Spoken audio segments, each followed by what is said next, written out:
Maintenant, nous allons fermer les yeux. Remettons-nous entre les mains de Dieu. On peut seulement lui dire, nous voulons écouter votre parole, Père. Dispose nos cœurs, nos âmes, nos esprits. À mieux vous écouter. Prions au nom de Jésus. Vous voulez écouter la parole dont vous êtes l'auteur. C'est pour cette raison nous ne pouvons pas parler de votre parole sans chercher le secours ou l'assistance de vous qui avez écrit cette parole pour que nous puissions mieux l'expliquer, non comme nous voulons, mais comme vous voulez. C'est tout de toi. S'il vous plaît, rien de moins.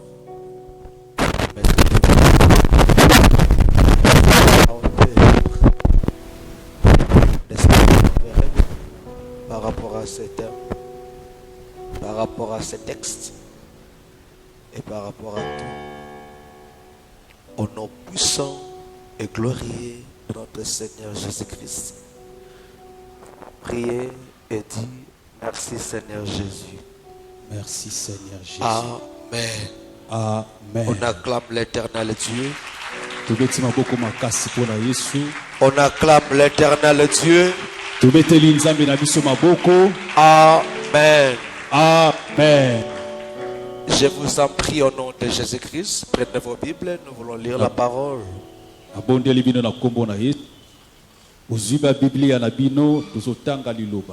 Nous allons lire dans le livre de Luc, chapitre 10, et verset 19. Amen. Luc, chapitre 10, verset 19.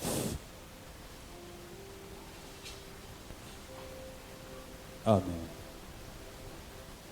Prenez vos Bibles.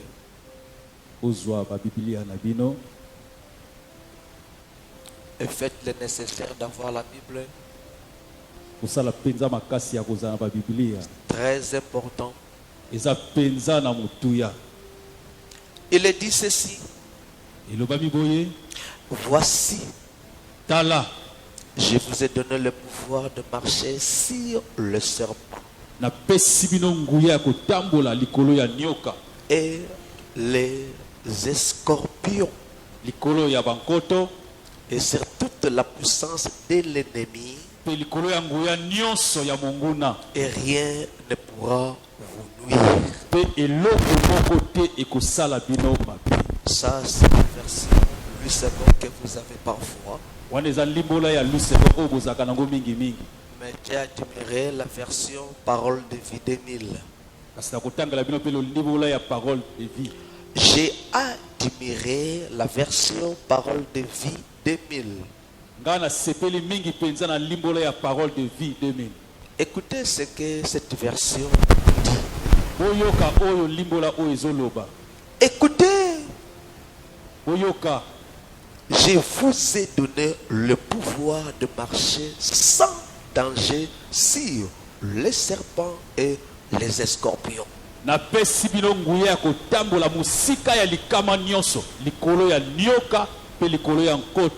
Et d'écraser toute la puissance de l'esprit mauvais.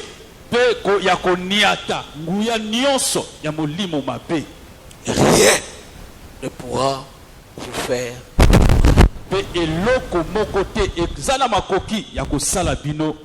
C'est la parole de l'Éternel. Amen. Amen. Mettez-vous s'il vous plaît. Nous sommes dans ces vagues dont nous sommes en train d'exploiter 5 jeudis, dimanche, dont on est en train de parler déjà sur les 10 commandements dont le diable exploite pour contrôler, pour avoir la ministre dans la vie de nous qui sommes chrétiens ou enfants de Dieu. Tozakaka na kokobana mama na likamo na biso to bandaki o tozolobela miboko zomi ya satana o ezali kotsenga ete akbala kobundisa lango bana nzambe. Le diable a conçu 10 commandements pour avoir la même mise dans la vie des chrétiens que nous sommes. Satana ya bongisi mibeko zomi po aza na loboko ne likolo ya bana nzambe. Vous savez quoi?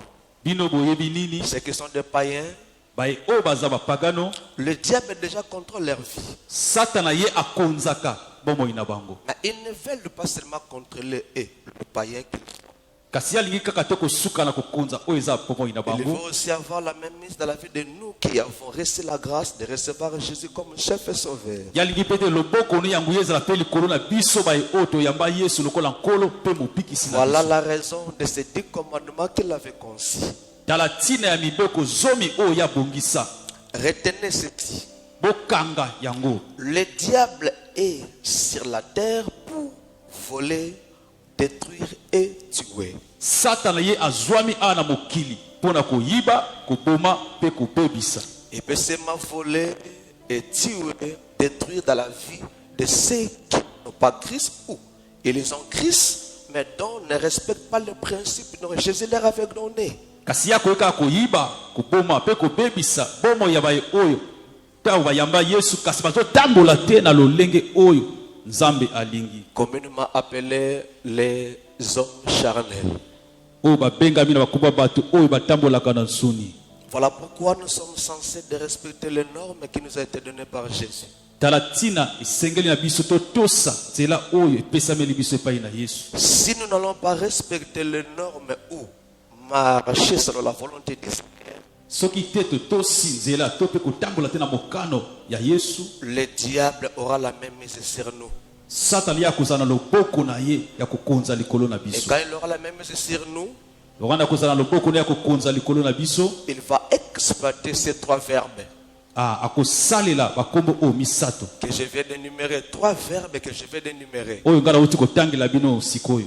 Voler, Ezali koyiba, détruire ezali kobebisa, et tuer. pe koboma. Vous avez raison Ino koza penza na nzela de veiller sur votre vie chrétienne. ya kosenzela likolo ya bomoi na yo ya mokristo. De ne pas commettre des erreurs. Akosala bambeba te.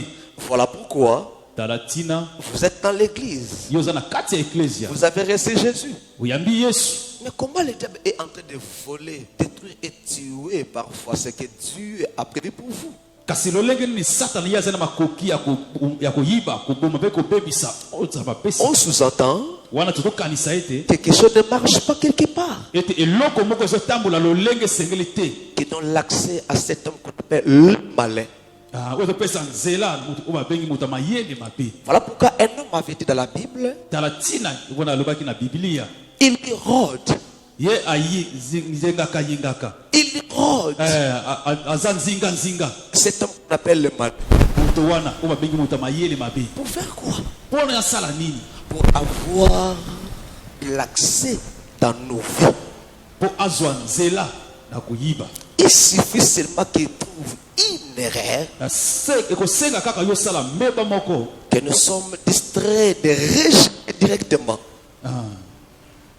Erreur oyo tout ça qui dit bato bois kango mbala moka kuti. Amen. Parce que c'est n'importe quoi. Voilà pourquoi quand vous commettez une erreur, Talatina soki yo sali mbeba moko, n'attendez pas d'aller à l'église ou dans une autre église.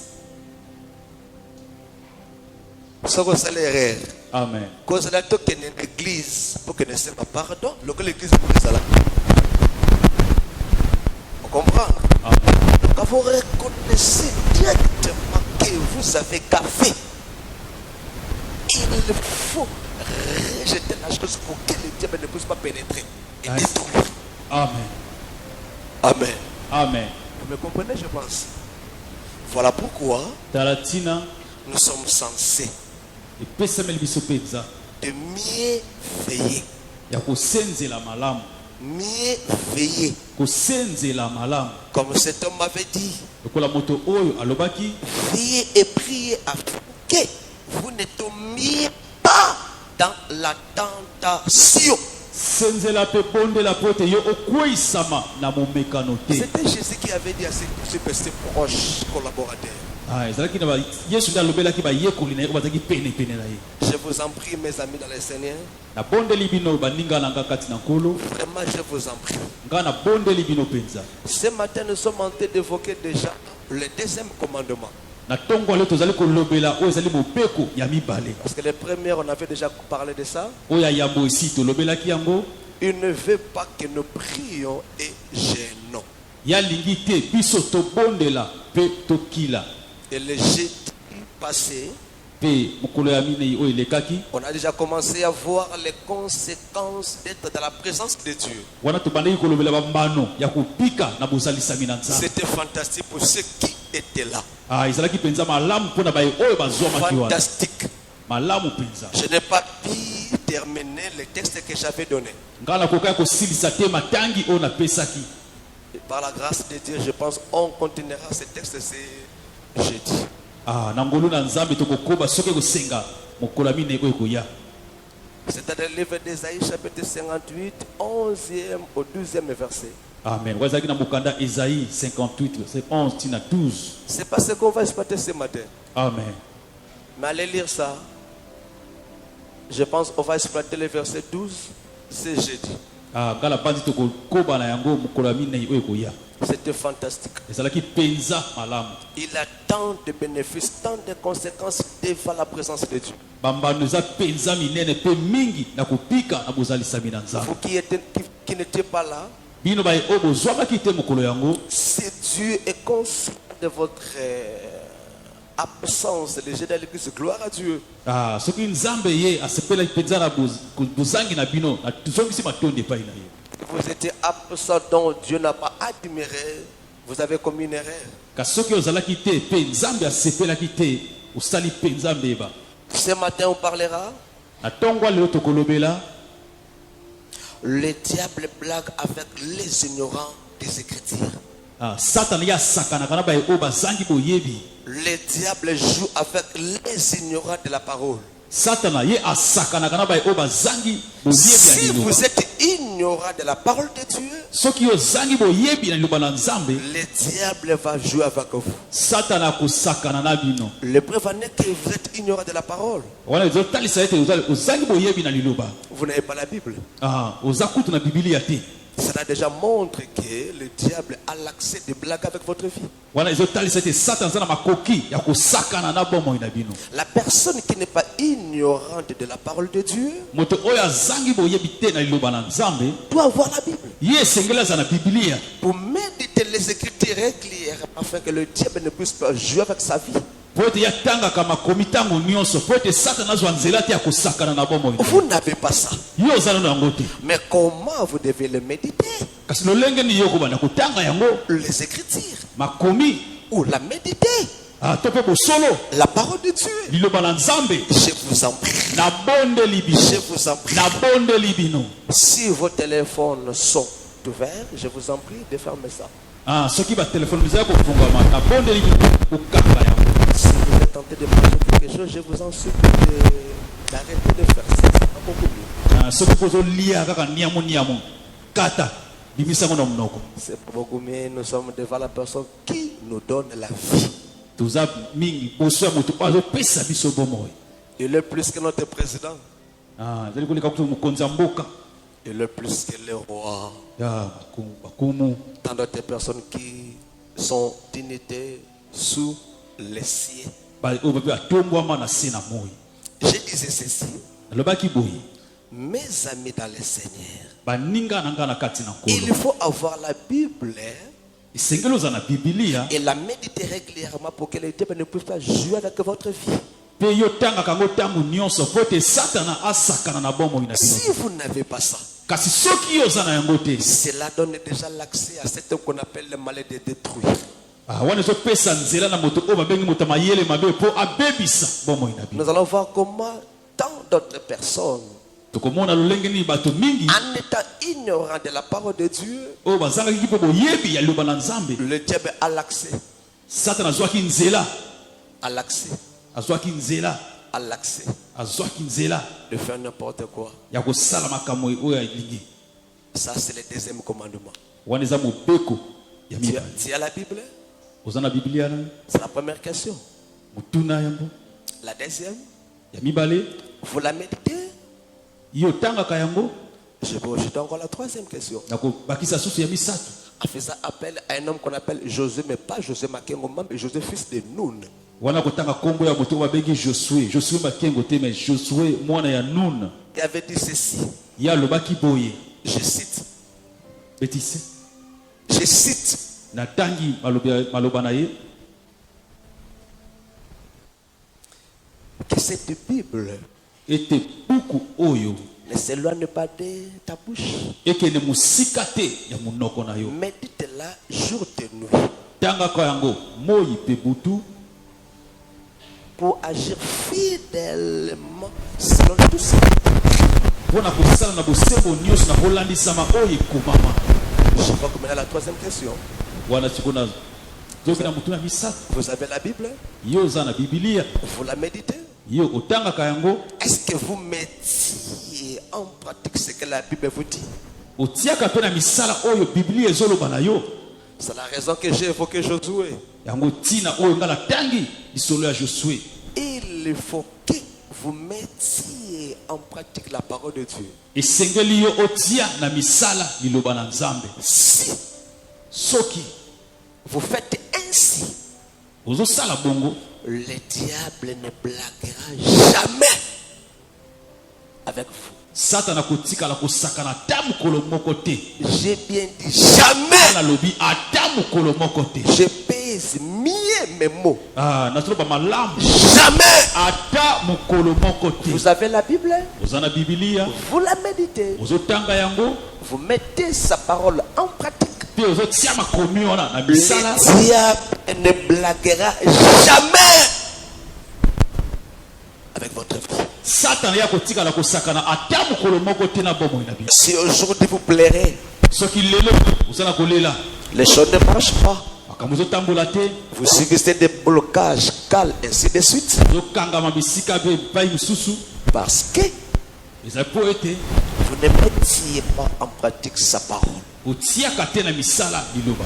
Et le diable fait n'importe quoi. Mpe satana ya kosala. Je vous en prie, ngai nabondeli bino mes amis dans le Seigneur. balinga na nga kati na nkolo. Ce matin, na ntongo ya lelo décidez-vous kozwa mikano d'avoir la Bible, ya kozala na bibilia, de la méditer ya kotangaka yango et de respecter ce que la Bible nous dit. mpe ya kotosa oyo biblia ezali koloba. Là où nous venons de lire, esika oyo touti kotanga Jésus a donné l'autorité, yesu apesaki nguya, la puissance, apesaki nguya, le pouvoir nguya à ceux qui étaient des chrétiens. na bai oyo bazalaki baklisto, Chrétiens, baklisto, des chrétiens. baklisto, Non seulement des chrétiens, kaka te baklisto, mais ses serviteurs. kasi mpe basali na ye. Troisième des choses, eloko ya misato ceux qui faisaient sa volonté. bai oyo bandaki kosala mokano na ye. Si vous lisez verset 17 et verset 18, soki otangi molongo oyo elandi vous allez comprendre. yo kososola. C'était le rapport que les disciples ont amené à la personne de Jésus, qu'il avait poussé de leur dire ainsi. ezalaki na ntina ya sango oyo bayekoli bamelaki yesu yango nde tindaki ye aloba na lolenge wana. Les diables nous ont obéi. bademo na batosi biso, Les diables nous ont obéi. satana ye atosi biso. Christ leur avait donné la mission d'aller prêcher la parole des années. yesu asi apesaki bango kotinda bakende koteya eloba bazala mibale Quand mibale. ils ont fait des retours dans le rapport auprès de cet homme qu'on appelle le Messie, wana na bozongi mpo na kopesa sango ya mosala epai ya mesi. Christ va leur donner cette promesse. yesu masi akopesa bango Je vous ai. yaloba ete ngai napesi bino. Amen.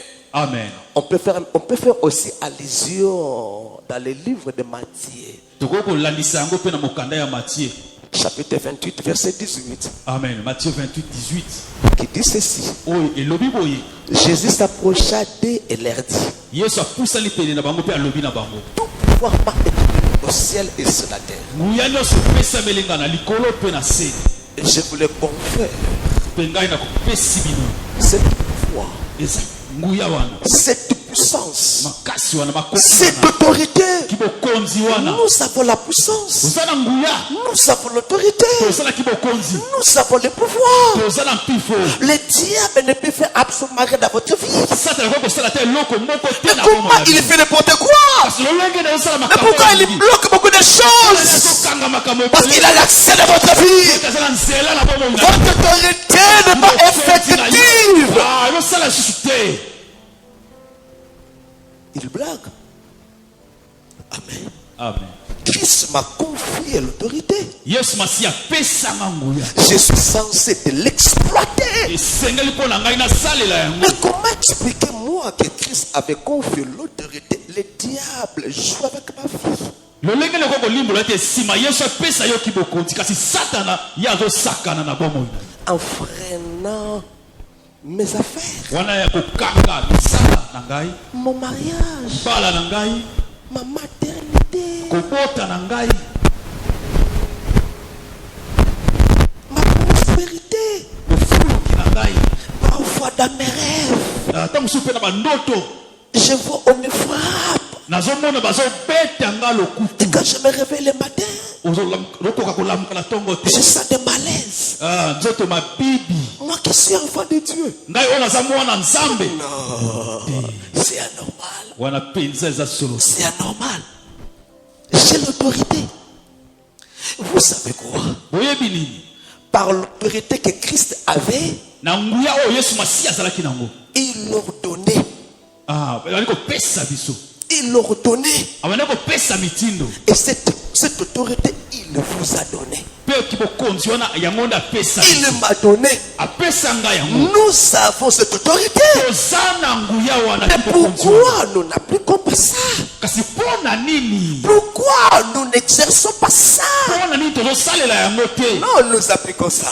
kasi biso tosalelaka Mais yango cela est ni les sans effet. kasi yango esalama nguya te Et parce que nous ne respectons pas le préalable, po ete totosaka te oyo esengeli kosala ya yambo c'est une erreur. eza mbeba Amen. amen Voilà pourquoi le diable tala ntina satana ne veut pas que vous méditiez sa parole. alingaka te ke totanga liloba na nzambe Il le sait. ayebi Il le sait. ayebi Si vous méditiez la parole de Dieu soki totanga liloba na nzambe en respectant ce qui est dit, na kotosa oyo elobami vous comprendrez okososola la grâce que vous avez, nkolo oyo oza na la yango puissance que vous avez. nguya oyo oza na yango Et vous n'aurez plus peur ou crainte de cet homme qu'on appelle le diable. po ete yo kozala mpe lisusu na kobangi te liboso ya motu oyo babengi satana Celui qui respecte la parole. soki totosakaka liloba Moi, je n'ai pas crainte de cet homme qu'on appelle le diable. amen Je n'ai pas crainte. yes Parce que je sais qui je suis. mpo nayebi nani oyo nga naza Qu'est-ce qu'on m'a donné? nini oyo mpe bapesa nga J'ai l'autorité. naza na nguya J'ai la puissance. naza na nguya Je l'exerce. nasalelaka mpe yango Aujourd'hui même, lelo mpe quand lokola on arrivera au moment de la prière, ntango tokokóma na ngonga ya losambo je vais exercer. ngai na kosalela yango Et Dieu va se manifester. mpe nzambe akomimonisa Le nom de Dieu sera élevé par moi, son esclave. mpe bokonzaki kotombola nzela na ngai C'est mosali na pourquoi ye pas vous? kasi mpo na nini bino te Nous avons le même Jésus. eza kaka na yesu moko Je n'ai pas reçu un autre Jésus que vous. ngai na yamba yesu mosusu te koyoka bino C'est le même. eza kaka moko La wana différence est que bokeseni eza kaka ete moi j'ai la Bible, ngai naza na bibilia je la médite, natangaka yango je respecte les principes natosaka mpe mianga na yango et le diable ne peut pas mpe satana asala makoki te de faire n'importe quoi dans ma vie. ya kosala bisalela na bomoi na Mais au ngai contraire, kasi na kotala lolenge mosusu c'est moi kasi eza ngai nde qui est censé oyo na esengi na ngai de jouer, nasakana de blaguer nasakana mpenza avec le diable. na satan Amen.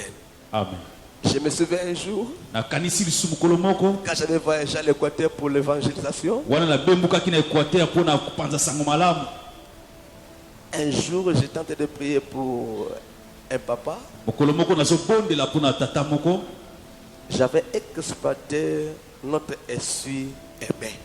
nasalelaki elamba na biso tokopambiselaka mai J'avais dit ceci. nalobaki boye Je parle l'onction qui m'a été donnée, je mets dans cette chose. nazo oyo bapisaki na tie na eloko oyo amen J'étais avec mon frère, pasteur Bienvenu. azalaki na ndeko na nga paster Et j'avais dit, quand je vais donner à ses papas, Ah, ngala bete oyo na kopesa ngo epai ya tata oyo. il ne saura pas supporter l'onction. Ah, aya koka kosimba na ngolu nguya wana te. Non seulement il va tomber, Eza kaka te ya kokwea, cela va lui apporter la guérison. kasi kopesa ye te lobiko. C'est là qui était fait. Ah, Amen. amen. Si je me trompe au cours de la semaine, j'avais donné personne. Abandi so na pusu na lobe na moto moko, Touche-moi seulement. simbanga kaka. Tu ne sauras pas supporter l'onction qui est en moi. Yo koka te kosimba na pakola mo eza kati na. Et après quelques poussées de minutes, Pe na mwa ngonga moke, elle n'a pas pu supporter. ya kokaki te. Elle était sur Ah. le carreau. Amen. Vous avez l'autorité. Bino bozalaki bokonzi. Nous avons l'autorité. Tozalaki bokonzi. Nous pouvons faire n'importe quoi, c'est tant qu'on appelle le diable. Ah, toko kosala eloko nyonso tolingi na moto oyo tobengi satana. Mais il était dit, Ah, kasi aza moto motuma. par rapport à sa tétidesse, Nakotala motuma kasi na ye. si vous n'avez pas la sémence de l'autorité que vous avez, Soko oza na kia te na kibokonzi oyo oza na yango, vous pouvez avoir peur de lui. okoki mpe kobanga ye. Je me souviens un jour, Nakanisi susu mokolo moko, je tentais de prier pour une personne avec les intercesseurs. ebanda kobondela mpo na ndeko moko elongo na babondeli. Le diable qui était dans la vie de cette personne Satana oyo azalaki na kati ya nzoto ya moto wana, va commencer à m'intimider. bandi koluka kobangisa ngai. Je vais rappeler, Ah, tu es courageux, yo oza mpenza, tu es courageux, yo tu as ignoré une chose. ozobosana eloko moko. Moi je le Messie, Ah, ngai naza na mesia, il est à moi. aza kati na ngai. Tu dois quitter ce corps aujourd'hui, Okopima na nzoto oyo lelo. que tu veuilles ou pas, Amen. tu vas quitter. Okopima. Et quand j'ai commencé à exploiter des révélations qui m'ont été données par le Messie, Wana bandi kosalela baemoniseli oyo epesamelaki ngai epai ya mesi, il n'a pas pu ya kokaki lisusu te supporter. kozia motu Il makasi. a commencé à crier. Abandi koganga. Nakendekasi, Ah, je vais aller maintenant. nakende na nga sikoyo. J'avais dit, attends, Kalabi zela nani. j'ai pas encore de l'autorité que tu puisses aller. Na natalisi yo te napesi mobeko te kobima okende. Tu vas t'identifier. Amen. Qui tu es. Amen. Amen. Amen. Je vous en prie. Nabondeli bino. Je vous en prie. Nabondeli bino. Je vous en prie. Nabondeli bino. Quand vous êtes ici de l'autorité que vous avez, Ozala na nguya oyo ozwa. vous n'aurez pas peur de votre avenir. Yo kobanga te mpo na lobi na yo. Et même pas les choses ne marchent pas aujourd'hui. Ata ko makambo totambola te lelo. Vous êtes serré. Yo kozala na kimia. Sire. Ah, oza penza na kondima. Même pas aujourd'hui. Ata ko lelo te. Ni demain. Ata ko lobi pe te. Mais je crois Kasi na ndimi. les jours à venir. Ete mikolo ekoya. Par l'autorité que j'ai en Jésus, Na kibokonzi oyo naza nango na les kati na Yesu. choses vont changer. Makambo ekobongwana. Amen. Amen. Je vous en prie. Nabondeli bino. Vraiment, je vous en prie. Nabondeli bino penza. Faisons le nécessaire aujourd'hui. Tosala penza oyo eza motuya. D'avoir la Bible, Ya kozala bibilia. de la méditer Ya kotangaka yango. et de respecter les principes. Mpe ya kotosaka makomi na ye. C'est ainsi. Na yango wana. Il ne va plus blaguer avec nous, Ya kokoka susu te kosakana na biso. mais c'est nous au contraire. Kasi kozala nde biso. Il commencera à blaguer avec sa personne. Amen. Un jour, je me suis vu avec une sœur. Mokolo mosusu azalaki na ndeko moko ya mwasi, Je l'avais dit. nayebisaki ye, Je te comprends pas ces derniers temps. nazososola yo mingimingi te mikolo oyo. Tu es envoûté. Ah, yo lokami. Ah non, papa. Abi te Non, tata papa. te. Non, papa. Ce n'était pas le jour de la délivrance. Ezalaki mokolo ya kokamolama te. On était au bureau de parler avec elle. Tobandaki akosolola. Et je l'avais dit, Mpe nalobaki na ye, j'ai prié pour toi. akobondela mpo na yo. Tu vas voir ce qui va se faire maintenant. Mpe okomona oyo ekosalama sikoyo. Et j'avais prié. Mpe nabondelaki. Après la prière, Mpe nsima ya losambo elle était tombée. akweyaki. L'un de moi commençait à parler en elle. Te mona bandi koloba na kati na ye. J'ai enregistré ça. Ngai nazwi kaka maloba wana. Et à la fin, Mpe na suka je lui avais fait entendre ça. nayokisi ye. Amen. Amen. Vous savez quoi? Oyebi nini? Quand vous commencez à voir des faiblesses, Ntango ye bandi komi des fatigues lembisa dans la prière na losambo ou la méditation, to mpe na kotanga bibilia soyez-en sûrs. mindimisama Il est déjà là. aza deja wana. Même quand vous commencez à fuir l'église, Ata kotango bandi kokima losambo, qui vous fait fuir l'église? nani oyo azokimisa yo eklesi? Qui vous fait fuir l'église? Nani oyo azokimisa yo eklesi? C'est le diable. Eza satana. Quand vous remarquez ça, soki kaka bandi komona makambo ya lolenge wana comprenez déjà. sosola Il est déjà là, azali en train de contrôler. azokontrole. Amen. Amen. Amen. Amen. Ce que j'avais dit dans la vie d'une sœur encore ce jour-là. Oyo nalobaki su mokolo ya mokolo wana Elle était absente le jeudi. ye azangaki mokolo ya minei Elle me dira, mpe akoloba na ngai j'avais reçu les visiteurs. nayambaki bapaya. Tu avais reçu les visiteurs qui a fait que tu sois absent de l'église. Yo oyambaki bapaya oyo basali ete yo ozanga mokolo ya eklese. Ça c'est le diable. Wana eza satan. Elle me dira encore le dimanche. Mpe akobakisela ngai su mokolo ya yenga Elle n'a pas pu. ye akokaki te Elle s'est réveillée en retard. alamukaki mpenza na nsima ya ntango. En retard. Na nsima ya ntango Une autre me dira, mpe mosusu akobakisa lisusu. papa, j'ai pas pu être à l'église parce que j'étais à la fête hier. Papa ngai nayaki eklese te mpo nazalaki na nteke elobi eleki. Tu es envoûté. Olokami Envoûté. olokama Tu sais pas ce que tu es en train de dire. ozoyeba te oyo ozoloba Je vous en prie. na bondeli bibi. Je vous donne des exemples pour savoir que quand vous commencez à faire ainsi, le diable déjà a la même mise sur vous. azotalisa bino bandimbola oyo mpona koloba ete ntango yo komona makambo wana sosola ete satana Il faut veiller. esengeli osenzela. Voilà pourquoi Mété avait chanté. Satana azali na yo tango nyonso alali te. Tu es en retard. Alali te alingi akweyisa yo butu mpe moi. Alali te mama na yo akoki kokoma satana. Papa na yo akoki pe kozala leki na yo. Tu es prêt de venir à l'église, tu reçois une amie qui ça fait longtemps et la personne t'a empêché de venir chercher Dieu. C'est la distraction. Qui a provoqué ça? moto apekisi okoya koluka nzambe. Qui a provoqué ça? nani oyo asali makambo bongo? C'est le diable. eza satana. Tu es en retard. oza mpenza ya kobungisa makanisi. Pourquoi? mpo na nini? Si c'était un rendez-vous pour un travail, mariage, fiancé, soki ezalaki mabongisi mpo na mosala je ne pense pas que vous deviez être en retard. kala kanisa ata moke te toza koya na nsima ntango 30 minutes avant, okoya 1 heure avant. okoya mpenza na ngonga malamu. Ça, c'est pour moi. kasi wana eza mpo na ngai. Mais pour l'éternel, kasi mpo na nkolo en retard, ozoya na nsima ya ntango. c'est le diable. eza satana. C'est le diable. eza satana. D'autres vont être là au moment de la prière. esengeli ozala kaka wana na ngonga ya losambo. Non, d'autres personnes vont être là au moment de la prière. bamisusu bakoya kaka na ngonga ya losambo. Ils n'ont pas écouté la parole. bango bayoki Ils commencent seulement à prier. babandi kaka ko. Oh, nom de Jésus, libérez! Les diables commencent à se moquer.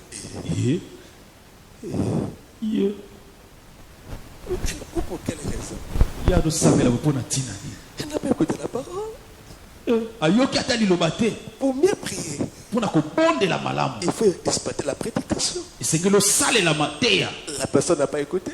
ye ayoki te Elle commence à prier. kobondela mbala moko. Et il faut voir encore ceux qui viennent en retard de la façon dont elle ou il prie. lelo tala mpe malamu bao bakoya na nsima ndenge bakobonde. Je n'ai pas dit aujourd'hui, mon frère. amen. Amen. amen. Il faut voir ceux qui viennent en retard de la façon dont ils prient. oyo bayaka na nsima ya Est-ce que ceux qui étaient bien avant? kasi bayaki na Parce que vous qui étiez là déjà bien avant, bino bozolaki na ngonga malamu. vous êtes en train d'exploiter la prédication bozosalela mateya avec beaucoup de maîtrise et d'assurance. na kondi mpe na eliki ya nyonso. Mais eux, kasi bango au nom de Jésus, alléluia, alléluia, alléluia. Oh, il a été écouté la parole, toi.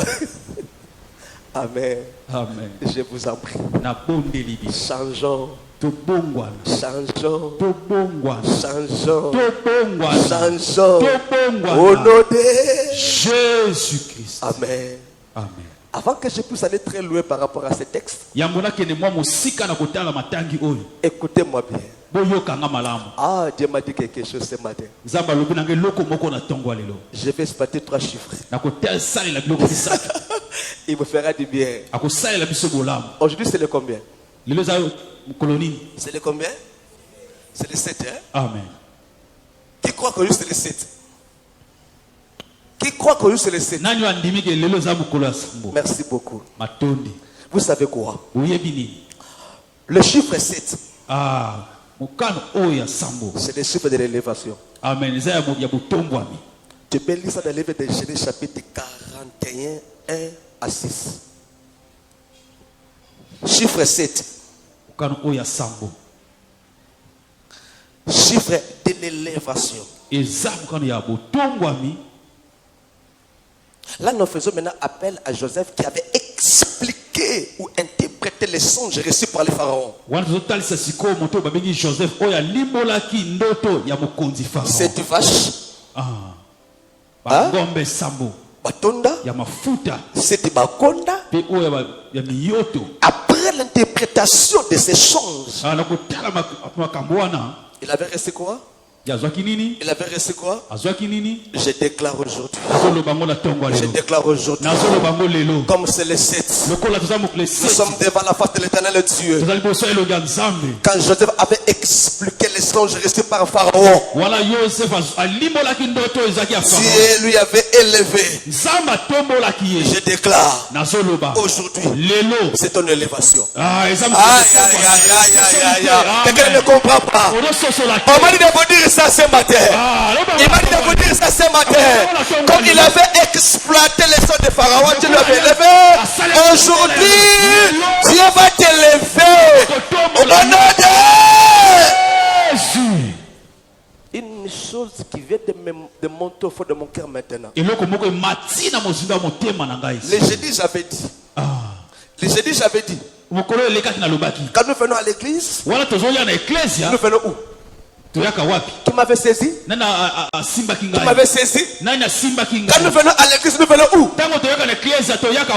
Tu es intelligente. Nous venons au salon. Amen. Nous venons au salon. Pour que l'Éternel Dieu est le coiffeur. Lui qui sait faire. Qui peut encore nous coiffer comme il faut. Et ce matin, nous sommes venus à la piscine. Aïe, aïe, aïe, aïe, aïe, aïe, aïe, aïe, aïe. Je n'ai jamais vu une personne se promener dans la piscine et rentrant pas mouillé. Non. J'ai vu des personnes quand ils sont allés dans la piscine en faisant des retours, ils sont mouillés. Ce matin, quand vous êtes venus dans la piscine, vous retournerez mouillés de la gloire de Dieu. Le symbolise le Saint-Esprit. Je vous avais enseigné déjà parmi les symboles du Saint-Esprit. L'eau fait partie. Ce matin, vous retournerez mouillés de la gloire, de l'élévation, de la manière. Aïe, aïe, aïe, aïe. Quelqu'un ne me comprend pas. Oh mon Dieu. Il va te vous dire ce matin, je vous en prie. Si tu veux être mouillé, il faut respecter le principe de la personne qui t'a fait appel à la piscine. Et la personne c'est Jésus-Christ. Il va se m'exploiter de vous dire ce que vous devez faire. Yes. Yes. Amen. Amen. Ne sois pas distrait. Yes.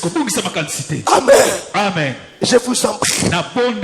Je disais ceci. Dieu m'a dit d'exploiter ces 3 chiffres. D'abord c'est 7. Que j'ai commencé à dire d'abord. Si tu veux dire chiffre de l'élévation. Quand vous êtes là ce matin, vous n'allez pas être élevé. Vous êtes déjà élevé. Yoso tombwami. Yes. Yes. Vous ne comprenez pas? Yoso solanga te. J'ai dit déjà, vous êtes déjà élevé. Dans le bien de Yoso te. C'est la foi déjà. C'est ça qu'on dit. Le désert ne l'est pas encore. La foi, c'est une chose qu'on a déjà. Mais arrête, on n'a pas encore réussi ça. Yes. Je déclare, chiffre 7, c'est ton élévation. C'est ton élévation. Reçois ça. Reçois ça. Reçois ça. Au nom de Jésus.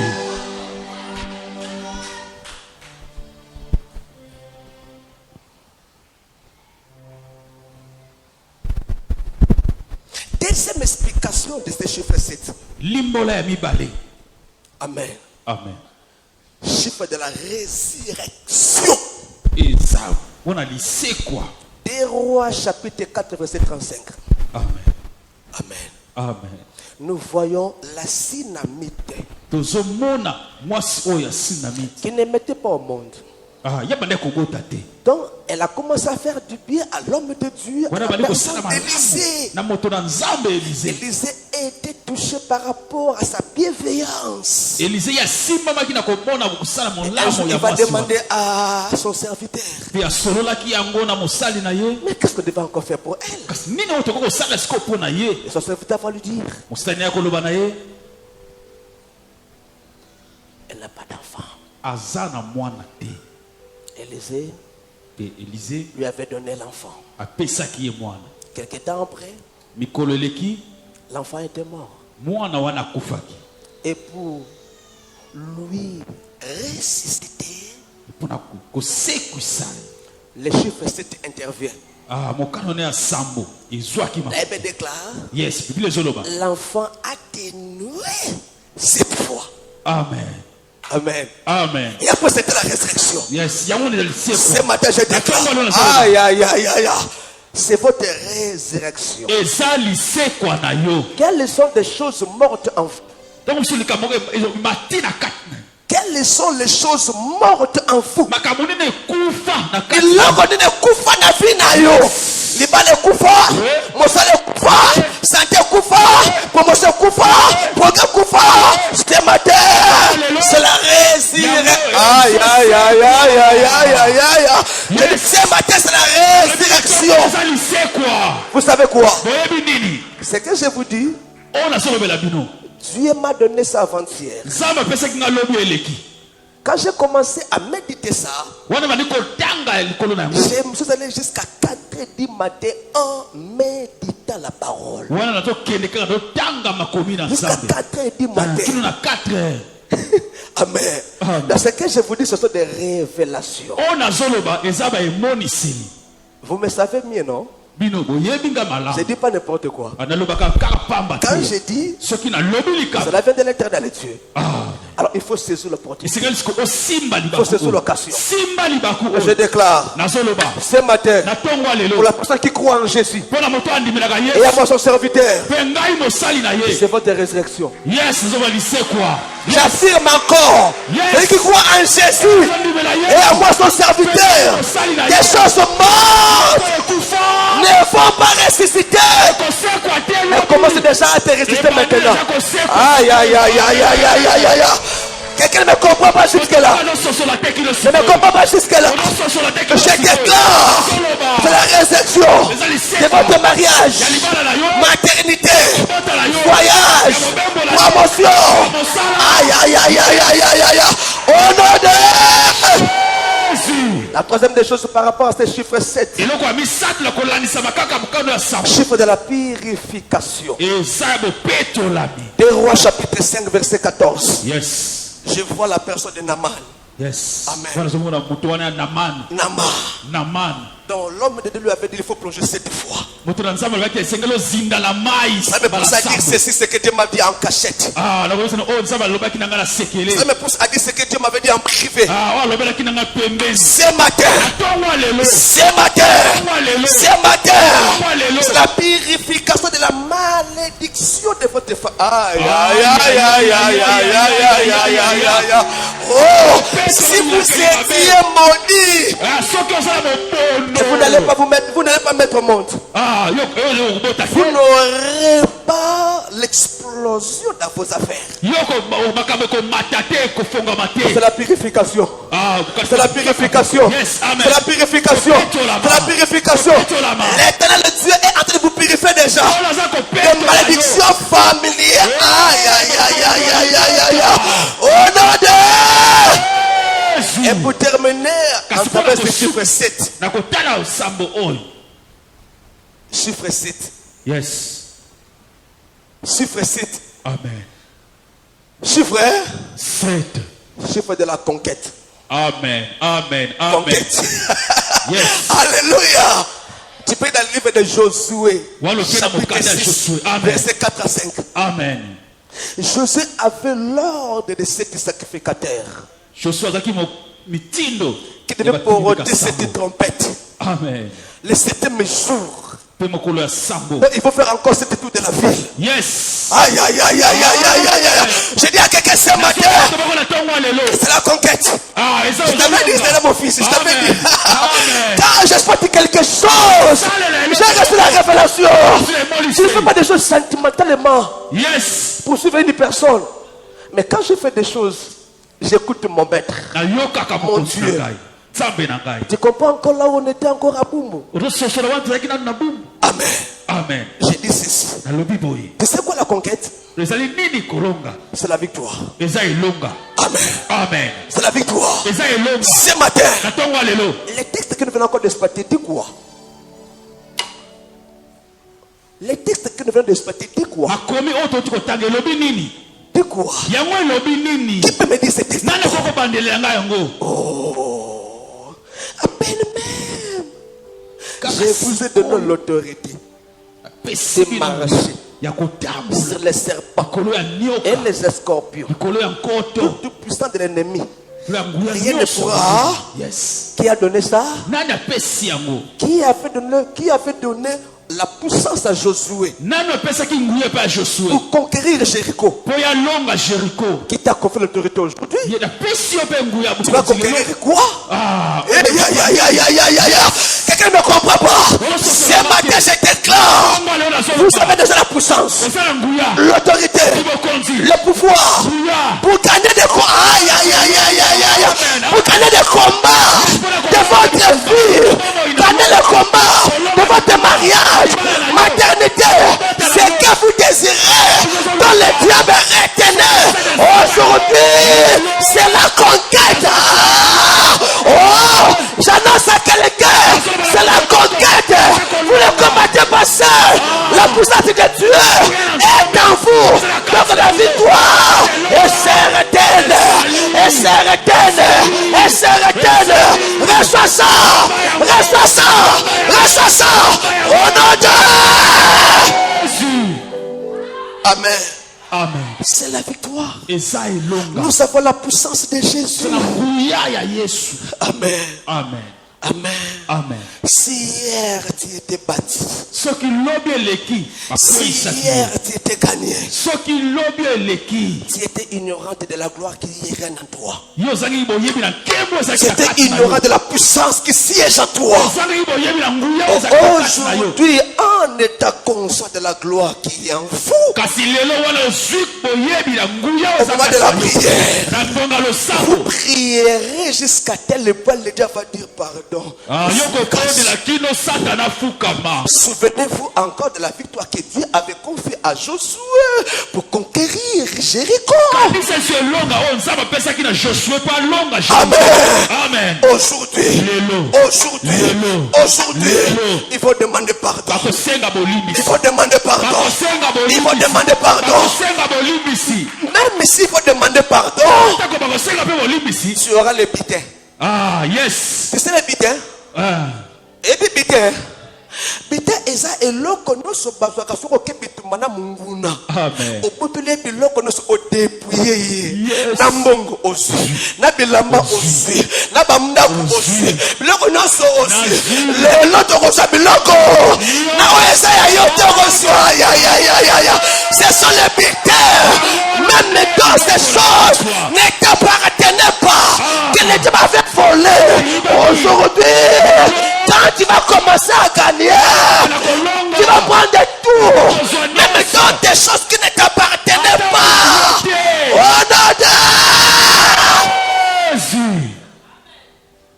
Amen. Amen. C'est le chiffre 7. Eza kaka mokano ya sambo. Amen. Amen. Amen. Amen. Pour avoir 7, il faut combien de chiffres? Pona kokokisa sambo esengeli ozala 2 chiffres. Amen. Amen. Mais Dieu m'a donné ces 2 chiffres. Hein? Le chiffre 3 ainsi que le chiffre 4. Kasi nzambe pesinga misatu pe minei. Amen. Amen. Et quand on dit le chiffre 3, Lokola misatu. il a beaucoup de choses à dire là-dessus. Esina makambo ebele toko koloba la pona yango. Mais je vais exploiter seulement 2. Kasi ngala kosalela kaka mibale. Chiffre 3. Yes, Chiffre de la totalité. Totalité. Totalité. Amen. Amen. Nous avons 3 temps. Amen. Passé, Lobelekaki. présent Lelo. et ce que futur. Pelobi. Qui me comprend? Nani azo sosola. Qui me comprend? Nani azo sosola. Qui me comprend? Nani azo sosola. Qui me comprend? Nani azo sosola ngai. Ça me pousse à dire ceci. Et tindi kingana lobaboy. Yes. Lelo ozali kozwa nyonso ya mupimba. Lelo ozali kozwa nyonso ya mobimba. Libala ya mobimba. Mosala ya mobimba. Yes. Écoutez-moi bien. Yokanga malamu. Quand on dit mobimba, quand on dit libala mobimba, ça veut dire quoi en réalité? Dieu m'a soufflé en disant ceci. Dans Babi libala mobimba, ça veut dire quoi? Nabali. Amen. Amen. Naboti. Naboko libana bien. Aïe aïe aïe aïe aïe aïe aïe. J'affirme aujourd'hui dans ta vie, tu vas te marier. Et après le mariage, tu auras les enfants. Après les enfants, tu vas prendre soin de ces enfants très. C'est ça la totalité. Qui m'a compris? C'est ça la totalité. Reçois ça maintenant. Reçois ça maintenant. Reçois ça maintenant. Et pour le travail, quand on dit le travail, totalité, ça veut dire quoi? Nazu Mosala. Nazu promotion. Après Singandao. Ok, la souveraineté. Ça c'est la totalité de la du travail. Aussi Mosala. Aussi qui va la terre. Aussi Teka. Aussi qui va la terre. Aussi Badomata. Aussi Badomata. Aussi Badomata. La totalité. C'est ma tâche affirme la ta vie. C'est là. C'est là. C'est là. On a deux. Et pour le voyage, na voyage nanga. Tanga na sokoma, na fimikanda. Na mikanda te, na bano sala te, na bano sunga famille. Aïe aïe aïe aïe aïe aïe aïe. Qui me comprend ce matin? Et la totalité, la totalité, la totalité. Je t'accorde ça, je t'accorde ça. Qui veut ça? Qui veut ça? Qui veut ça? Reçois, reçois, reçois. Au nom de acclamons l'éternel Dieu. Acclamons l'éternel Dieu. Yeah. Il en est une. Il en est une. D'être élevé, magnifié, adoré. Le Dieu des dieux. Regarde ton frère à gauche à droite. Regarde ton frère à gauche à droite. Dites-lui. Il est la totalité. Il est la totalité. Il est la totalité. Qui sait encore la totalité? Qui sait encore la totalité? Qui sait encore la totalité? Tu sais encore? Tu as oublié? Qu'est-ce que je faisais encore de ce que j'avais dit un jour aussi qui signifie encore la totalité? Quand la totalité, on peut aussi dire complet. Amen. Okomi? Yes. Okomi? Yes. Okomi? Yes. Okomi? Yes. Qui comprend? Qui a saisi? Tu peux m'expliquer ça? Tu peux me dire ça? Ah, tu n'es pas courageux. Quand on dit la totalité, ça veut dire aussi. Merci beaucoup ma fille chérie. Merci beaucoup ma fille chérie. C'est c'est c'est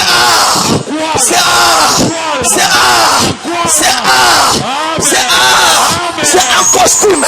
Ce matin, tu auras la bénédiction. Et quand on dit un costume, ça veut dire quoi? Ça veut dire quoi? Ça veut dire quoi? Il y a costume. On a kilomètre à 4. On a single. On a chemise. On a pantalon. On a chaussette. On a souliers. On a ceinture. On a gilet. On a cravate. Et là, on a sucre. C'est un manteau. C'est matin. C'est là. C'est là. Je t'accorde ça. Lâche-moi. Au nom de l'Éternel, je te bénisse. Amen. Acclamons le Dieu de la totalité. Acclamons le Dieu de la totalité. De la totalité. Amen. Regarde, tu comprends? Regarde, tu comprends? Tu comprends, regarde? Alléluia. Amen. Il est merveilleux. Yes, ça malade. Ce qui veut dire encore chiffre 3.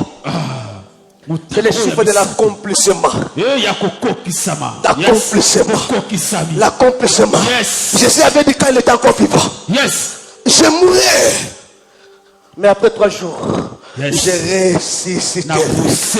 Amen. Yes. Je ressusciterai. Et après 3 jours, ce que Christ avait dit à ses disciples, c'était accompli. C'était réalisé. Yes. Ce matin, qu'est-ce qui t'a promis? Yes. Nzamba lakayo nini? Nzamba lakayo nini? Nous ne mona na bandoto na yo. Omona nini? Il est resté promis après 3 jours, il ressusciterait. C'est ça qui était fait. Qu'est-ce que Dieu vous a promis? Alakayo nini?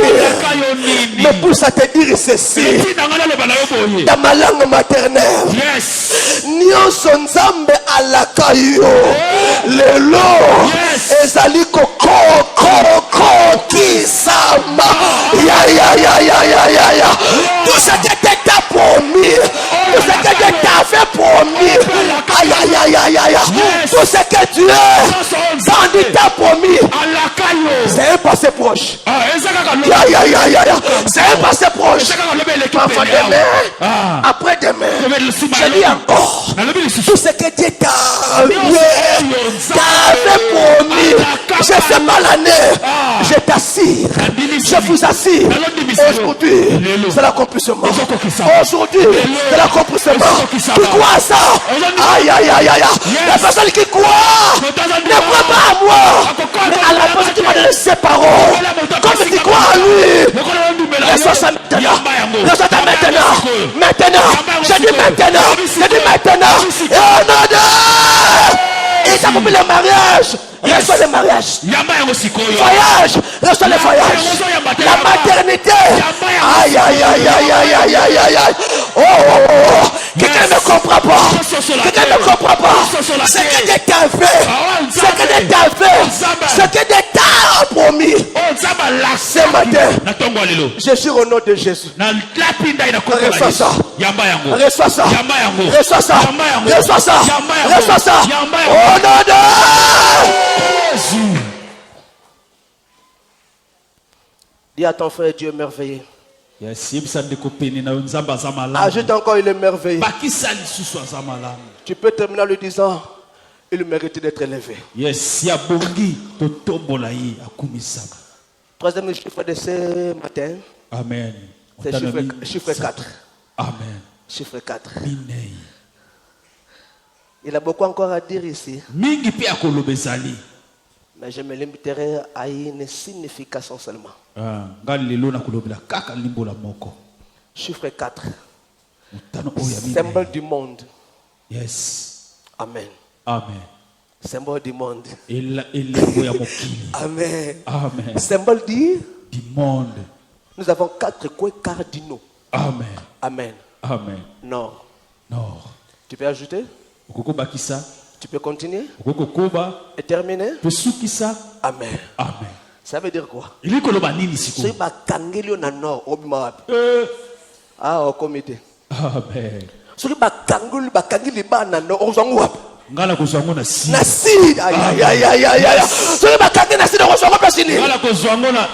Na est. Bakangi na est on pas sini. Ouest. Vous devez comprendre ngati. Amen. Alors comprendre ngati. Amen. Ah comprendre ngati. Ya. Vous devez comprendre ngati. Amen. J'ai dit ceci. Nazolo baboyi. Si le diable de vos familles, Soki Satana libota na du bino. côté marital, Côté à tata. parental, Côté à ngamba tata. même c'est de votre quartier Esika ozwami. et de votre avenue. To pe na balabala. Si vous êtes locataire et de votre parcelle, Pe alo kata lupango. s'unissent Basangani. pour nuire à ton avenir. Po basala mabe lobi na yo. Pour que ce que Dieu t'a promis ne se réalise pas.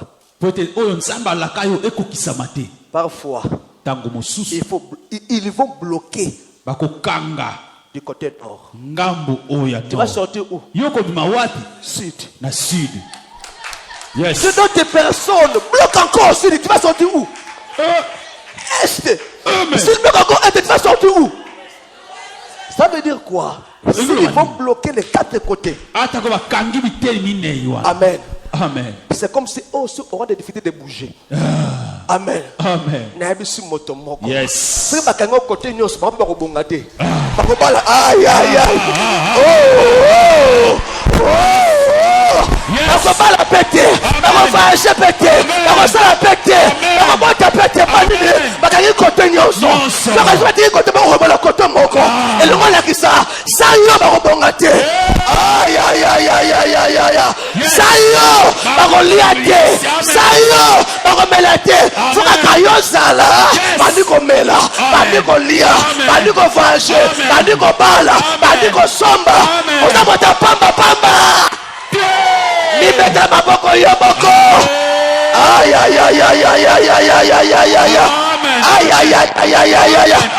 Mibeta maboko yoboko. Oh. Yes. Omiye bakate comme ça mota pamba te. Amen. Omituna kamutuna pour nitilo so umela kana vie. Pourquoi est-ce que tu vis toujours? Pourquoi? Amen. Mais tu manges difficilement. Laisse-moi te dire, c'est momentanément. Tu t'habilles difficilement, c'est ajoute momentanément. On l'a difficilement, momentanément. Ici, ce mois-ci, ce n'est pas n'importe quel mois. C'est un mois de gloire où l'Éternel est Dieu fera que le momentanément se réalise.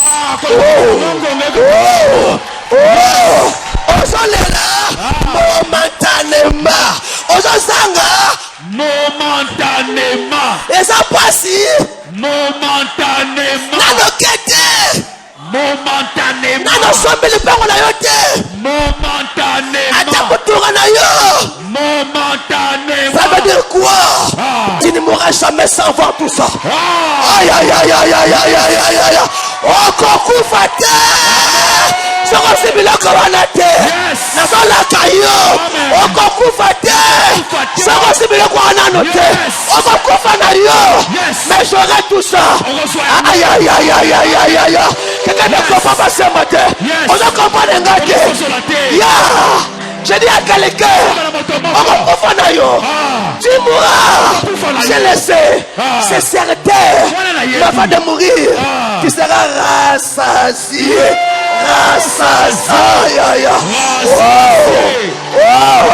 Je dis à quelqu'un, oh Koufanayo, on retourne à Biloko, on retourne à Nesembo, on retourne à Kimia, on retourne à la terre, on retourne à Nexé, on retourne à aïe. Est-ce que tu vas acclamer Jésus? Acclamons Jésus.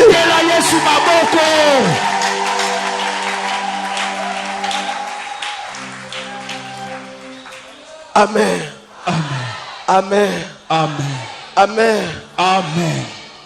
Ce que je vais te dire, c'est pour ceux qui sont en Jésus. Ceux qui servent Jésus. Ceux qui font la volonté de Jésus. Parce qu'à la fin de tout ce que je vais te dire, je signe au nom de Jésus. C'est Jésus qui réalise. C'est Jésus qui concrétise. Voilà pourquoi il nous faut Croire à Jésus. ondimela Yesu, Servir Jésus. osalela Yesu, Faire la volonté de Jésus. osala pe mokano ya Yesu. C'est ainsi que l'autorité Na yango wana nde de kibokozi Jésus ya Yesu reposera sur nous. ekovandisa. Je dis l'autorité nalobi te kibokonzi de Jésus ya Yesu reposera sur nous. ekovanda na kati na Et yo. quand Jésus repose en nous par son autorité, Wana sikoyo Yesu avandisami na nzela ya kibokonzi na ye. mais ce que je vais d'énumérer, kasi oyo nati kotangatanga nyonso awo viendront ekoya de même. na yango moko De même. Parce que Jésus qui est en vous po ete Yesu aza kati na va bino. commencer à télécommander sans signe, sans cicatrice. Amen. ekosika ta Tu seras elembo seulement étonné. yo kobandaka kokamwa, Tu commenceras seulement à pleurer. obandaka kolela na esengo. Nzambe kokotika te. Ekomi koleka. Baoya kokotela nga na ndako. Bana komi kolakisa.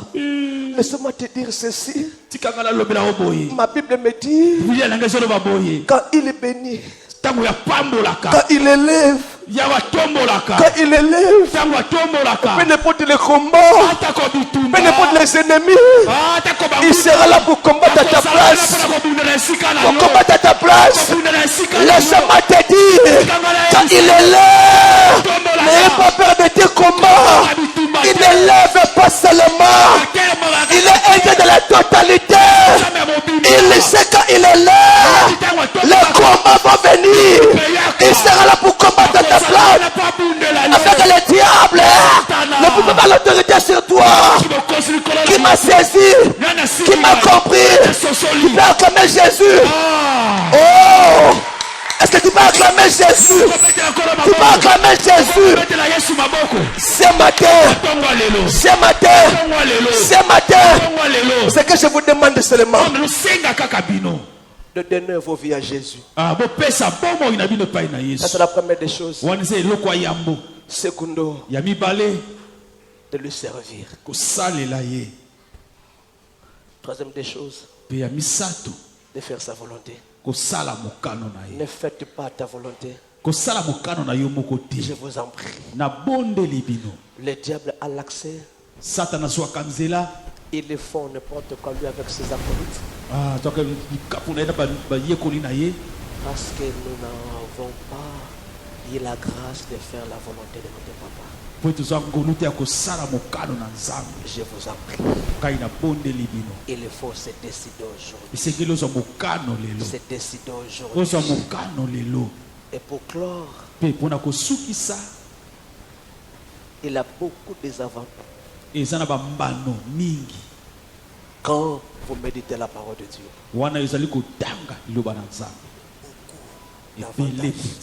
Je dis bien beaucoup d'avantages. Amen. Amen. Et quand nous respectons ce que Jésus nous avait dit, ainsi que David, à méditer la parole de Dieu, vous allez comprendre ce que je vais de vous dire. C'est la parole. Je donne le texte. C'est la parole. Mais pourquoi vous êtes ignorant de ça? Vous ne méditez pas. Vous ne respectez pas le testament. Vous ne fiez pas ce que Dieu vous a laissé. Votre vie se trouve dans le testament. Le testament, c'est l'Ancien et le Nouveau Testament. C'est la Bible. C'est que je vais vous dire. Je ne veux pas décrier. Mais c'est la parole. Et les réalités. Je vous en prie. À méditer la parole de Dieu, nous croissions dans la vie chrétienne. Nous ne restons pas matures. Immatures plutôt. Nous ne restons pas des irresponsables. À méditer la parole de Dieu, nous recevons la maturité. Non seulement ça, tu veux réussir. Mais à méditer la parole, kasi wana na kotanga nous liloba réussissons. tolongaka. Amen. Amen. Cela est écrit dans la parole. yango ekomami na liloba. Tu veux dans tes affaires, dans tes entreprises, tu puisses avoir de monter, de monter, de monter. olingi na misala na yo obandaka komata. Mais le secret est dans la parole. sekele eza na kati ya liloba. Amen. Amen. Non seulement ça, eza kaka wana te pour avoir un avenir meilleur, mpona kozala na lobi moko ya malamu. la base, mama na likambo la genèse, ebandeli. l'origine ebandeli ou la source, to mpe liziba c'est la Bible. eza bibilia. Amen. Amen. C'est la Bible. eza bibilia. Une personne qui est habituée à méditer la parole de Dieu moto oyo abipesi na kotanga liloba na nzambe aura un avenir meilleur. akozala na lobi moko ya malamu. Un avenir meilleur. lobi moko ya malamu. Un avenir qui va lui surprendre lui-même avant que cela commence à surprendre les autres. ekoba nanu kokamusa ye moko yambo ekamusa mpe bato pembeni na ye. Tu vas t'aider de ce que Dieu commencera à faire dans ta vie. okobanda kokamwa na ntina oyo nzambe akobanda kosala na bomoi na yo. La parole. liloba Je vous en prie. na bondeli bino. Désormais, dès aujourd'hui. Désormais, dès aujourd'hui. kobanda kaka lelo Achetez la Bible. bosomba babibilia. Méditez la Bible. botangaka Bibilia. Faisons de la Bible notre camarade. bosala na bibilia moninga na bino. C'est ainsi. na yango wana nde Nous n'aurons jamais la paire de l'avenir. tokozala so na bobangi te mpo na lobi na biso. Parce qu'en méditant la Bible, wana okotanga bibilia. nous sommes assurés yes tondimisami de notre avenir. mpo na lobi na biso. Qui m'a saisi, nani asimbi ngai? qui m'a compris, nani asosoli? qui m'a saisi. nani asimbi ngai? Est-ce que tu peux acclamer Jésus? yoko kobetela yesu maboko.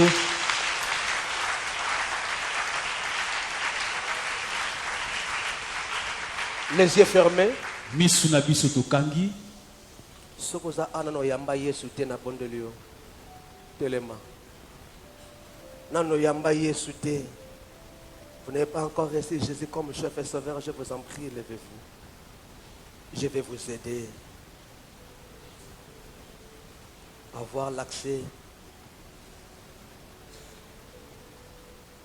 sur tout ce que je viens de vous dire ce matin. Nano yamba Yesu te na bondelio telema, s'il vous plaît. Miso za kokanga biso nyonso. Nano yamba Yesu te na bondelo telema. Kanga miso ya kota muninga te. To sambela deja. Nano yamba Yesu te. Na ozela yo na peso 1 minute.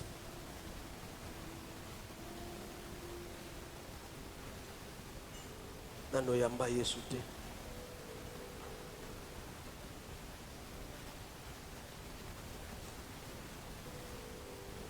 Nano yamba Yesu te.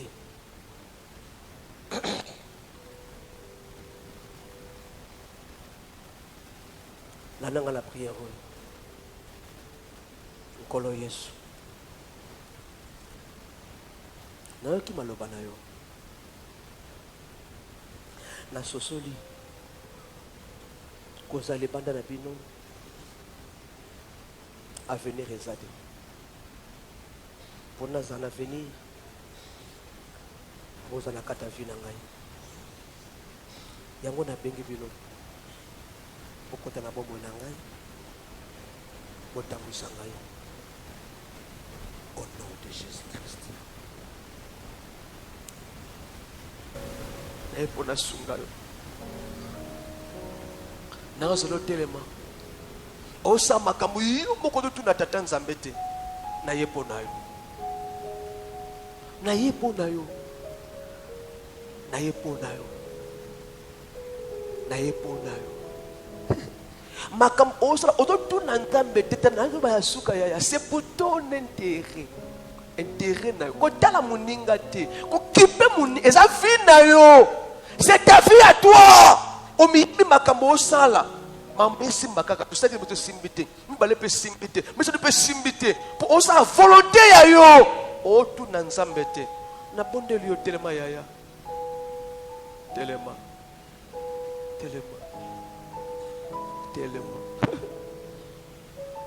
Tane ngozo pesa nga passe na mwana motema na ngai. Obetelenga lisolo yaya. Makambo sali ya ekoke na nzambe te. Oza kofanda ya ozo comprendre te, ozo comprendre fino te. Tu vas encore venir au bureau papa ta makambo na ngai. L'occasion maintenant devant Dieu de prier sincèrement. Oh Jésus. Yo te mera liboso. Yaka yaya yaka. Otemi yaka liboso. Yaka liboso. Parce que pour le mot à Zama, la moi grosse sur le rapato, Makiyaga.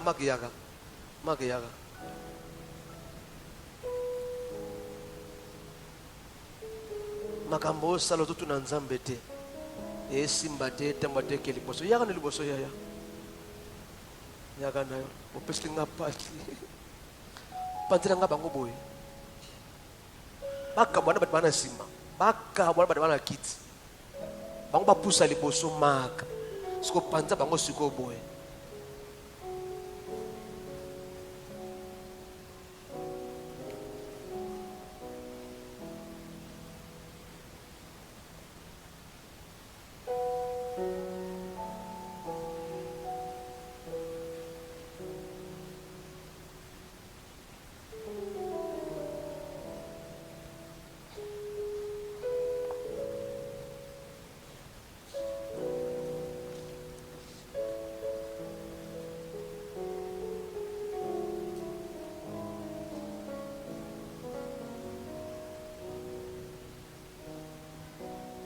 Bino obo ili boso boko sambela a pe na suka na ko sambela kanga miso ya ozana sima.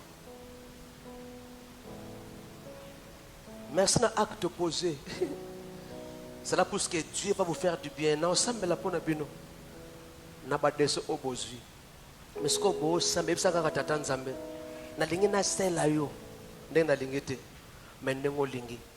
Pona mona bola mona na vie na ngai. Bat ba ko sela nzambe. Yo ozwi décision. Yebe sanzame kubanali na sur décision. Na kosa suma kamune na lingete. Mais na kotuna kabino.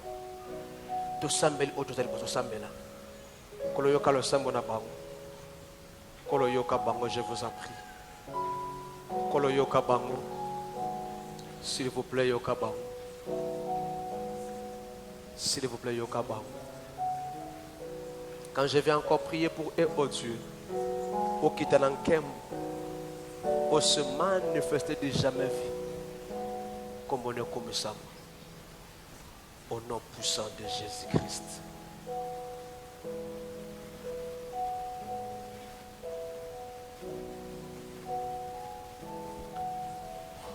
Tofande kina bisonyoso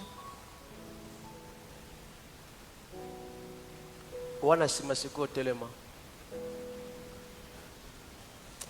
bisonyoso elongo toru banankolo merci pour na mateya to sambele to ke bondela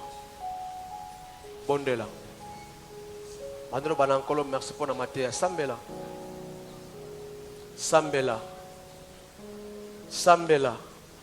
ozana se nano matite sambela wando koma deja sambela toke mata ozana se bano mata nano komite aïe ano pesa nkolo merci nano sambele to introduction nano sambele te toke mata mata ozana se mata lisusu mata ozana se mata nalo sambele te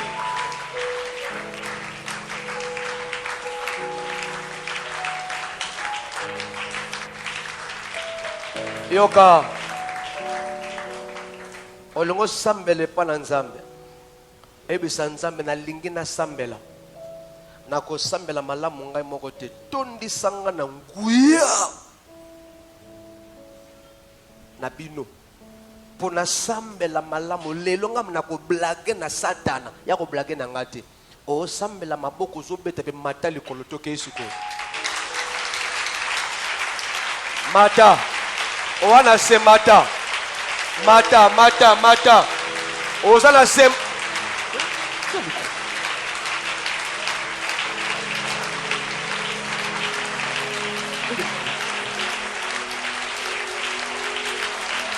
Ozala se mata. Owana posa nguyo sagana sata la sikoyo. Olingo sagana ye toke. Ozala se mata. Aïe. Dans le comité. Dans le comité. Toke. Dans le comité, ozala se. Mata.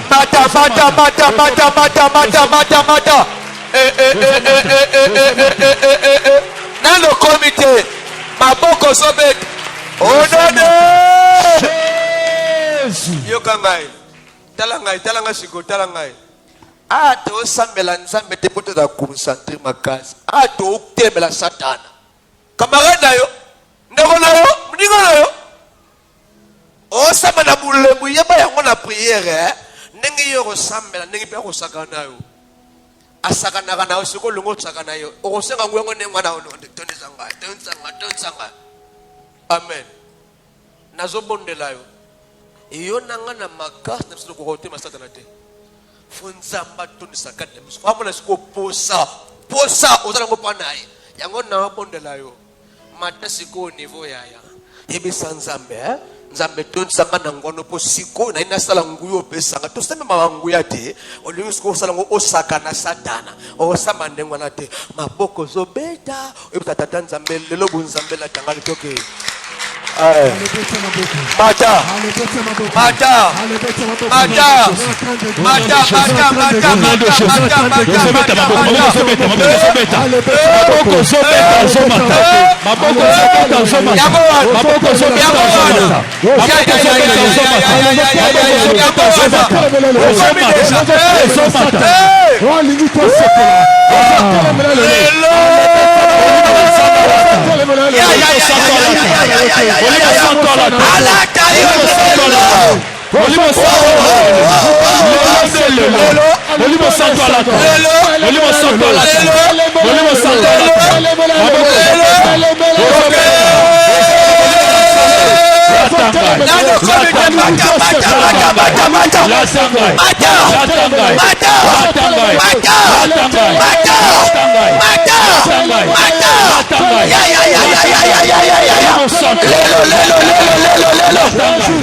Olingo bando boya pasi nyoso na vie ba imposa ki olobi. Ozaki na nguya oyebaki ozaki na nguya. A imposa yo vie ya pasi ya kolela, kosanga sengo, kosanga kimia, asiko lokolo singuya. Zamba lati yo na bondo kanga misu na yo. Osambele pana nzambe, osobeta maboko, osoboya pasi misu na vie na yo, ezalaki lobi afo kotawa. Lelo soboya yango, maboko sobeta le toke likolo. Boya.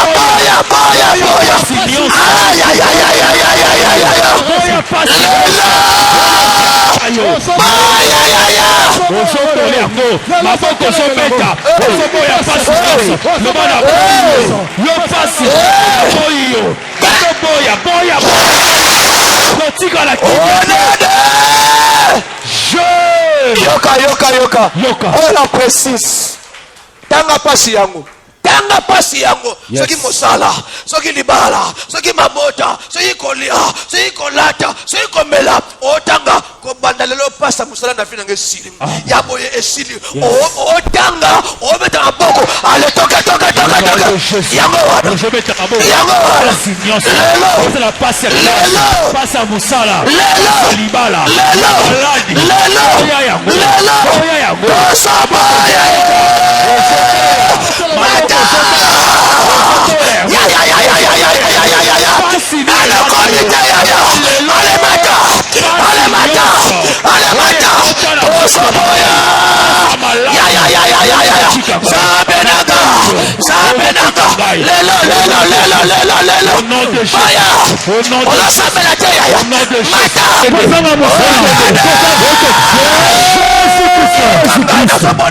Jésus.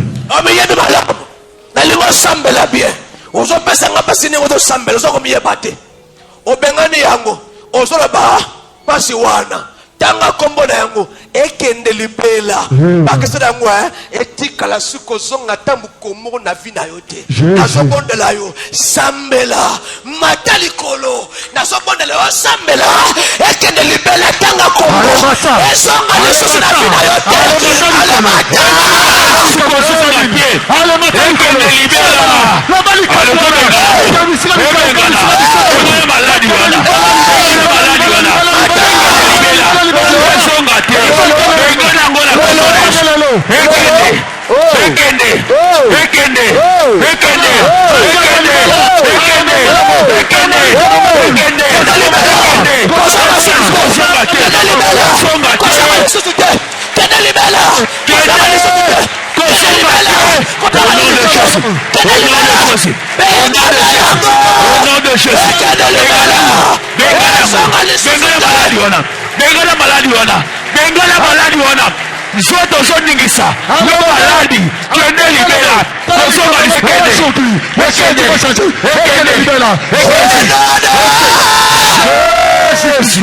Soki pasi na yo yana bilembo na kata vina yo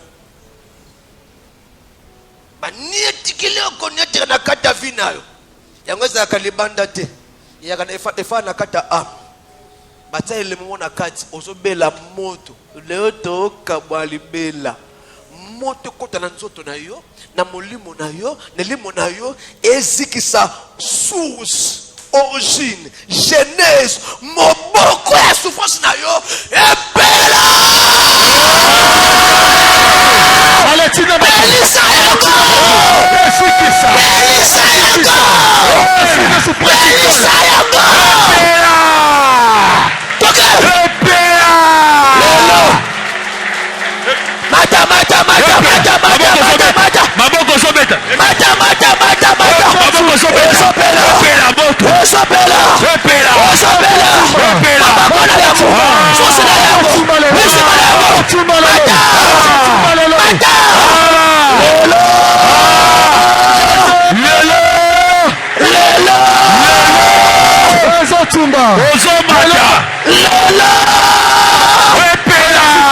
sa pasi na yo pela sama na yo yolela na yo bakoti na nzoto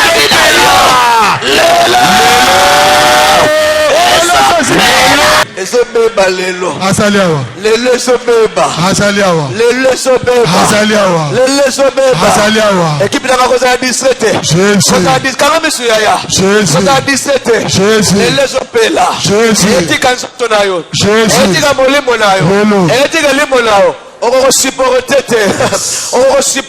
te sur sa pasi ya mikakatano ya souffrance na yo ya kolela na yo na bibi ekipe na nga zada distraite zada mayele déjà ese bandi déjà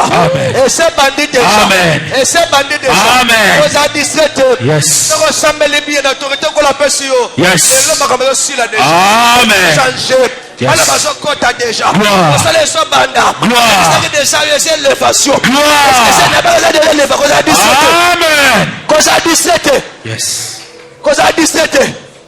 koza 17 alléluia aïe aïe aïe aïe aïe aïe aïe aïe aïe aïe aïe. Tenez le somata déjà Tanenga so mata déjà. Tanenga so mata déjà. Tanenga simba ya. Ça mata déjà. Ça mata déjà. On a 17e. Ya. Simba ya. Ça mata déjà. Ça mata déjà. Ça mata déjà. Cause à 17e. Ya. Ça mata déjà. Ça mata déjà. Ça mata déjà. Masinga so katana. Masinga so katana. Masinga so katana. Masinga so katana.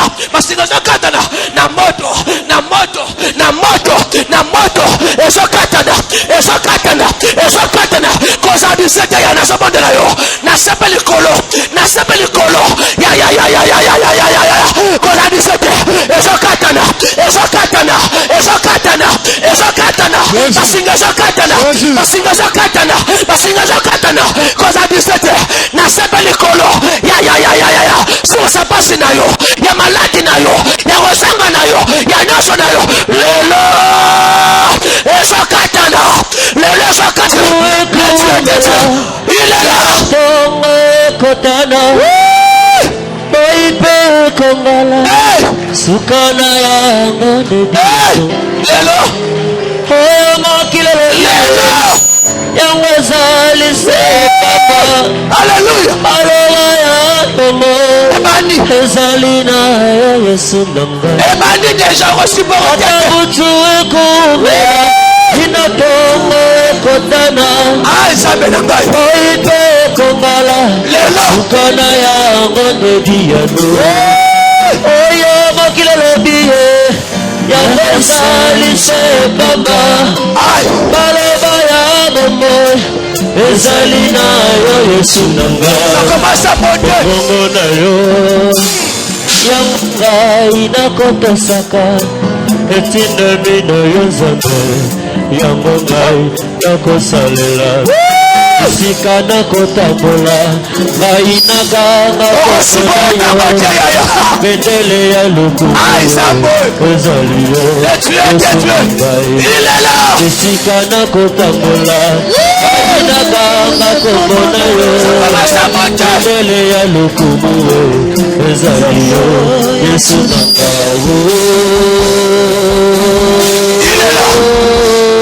Il est là, mon Jésus. Mon Jésus est là. Mbongo na yo Bizaya babukaj Eshetu peimilasyo Ya etamasyo ya nidotana ngai Kangola ngai Atanola kimokili Nazili tembate Batona tela kimotema Bangonde basiki ngai Bangonde bafingi ngai Babakanga lokolela ngawangala Natikali kakana Yesu Akwina ngai Yesuka Solution ngai Dieu ngai Akwina ngai Sembola Yesu Boko na yo Salela nga oyo moki Ekoki kosalela nga te Sembola Yesu Boko na yo Pesa ngai oyo moki Ekoki kopesa nga te Jaya na ngai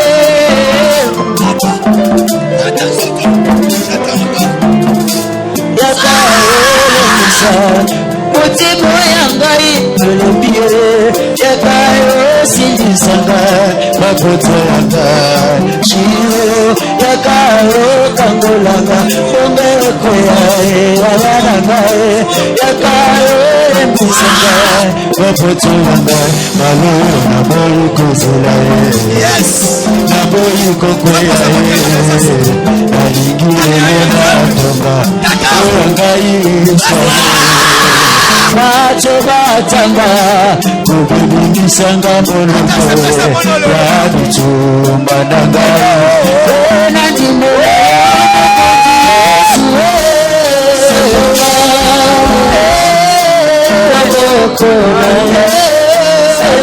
Salelanga oyo mokili ekoki kosalelanga te. Sembola Yesu loboko na yo. Salelanga oyo mokili ekoki kosalelanga te. Sembola loboko na yo. Salelanga oyo mokili ekoki kosalelanga te. Yaka yunga molanga ye.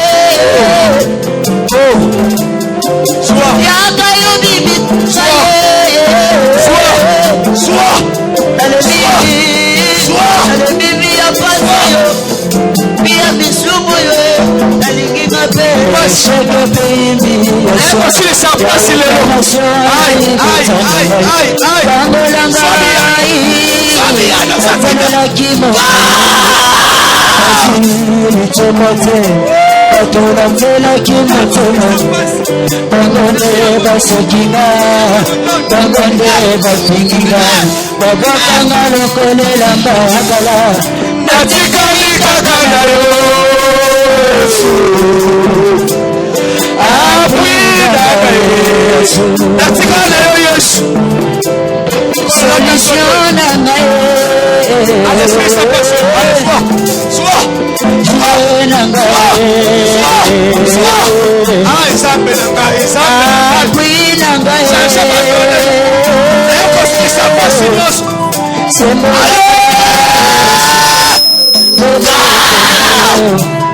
Salelanga oyo mokili ekoki kosalelanga te. Sembola Yesu loboko na yo. Pesa ngai oyo mokili ekoki kopesanga te. Sembola Yesu loboko na yo. Salelanga oyo mokili ekoki kosalelanga te. Sembola Yesu loboko na yo. Pesa ngai oyo mokili ekoki kopesanga te. Sembola Yesu loboko na yo. Salelanga oyo mokili ekoki kosalelanga te. Sembola Yesu loboko na yo. Pesa ngai oyo mokili ekoki kopesanga te. Sembola Yesu loboko na yo. Salelanga oyo mokili ekoki kosalelanga te. Sembola Yesu loboko na yo. Pesa ngai oyo mokili ekoki kopesanga te. Sembola Yesu loboko na yo. Salelanga oyo mokili ekoki kosalelanga te.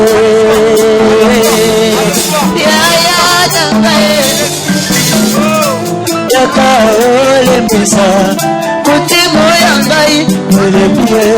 Yaka osingisa papoto yanga chile. Yaka okoisa ongesila yaya na ngai.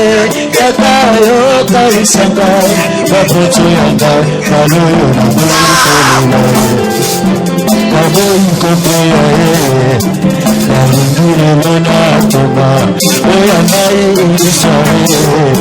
Masoba kama ekodumisanga molongo ya bituma na ngai. Ngai nandimela yo mokonzi Yesu. Sembola Yesu loboko na yo. Salelanga oyo mokili ekoki kosalelanga te. Sembola Yesu loboko na yo. Pesa ngai oyo mokili ekoki kopesanga te. Sembola Yesu loboko na yo. Salelanga oyo mokili ekoki kosalelanga te.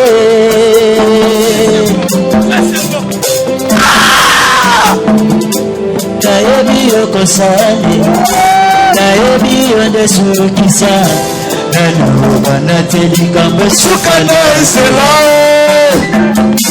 nayebi okosala nayebi okosuka suka eza suka nayebi okosala suka nayebi okosuka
Nzambe maboko.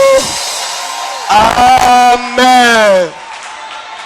Eza bantene mal 28. Eza bantene mal 28.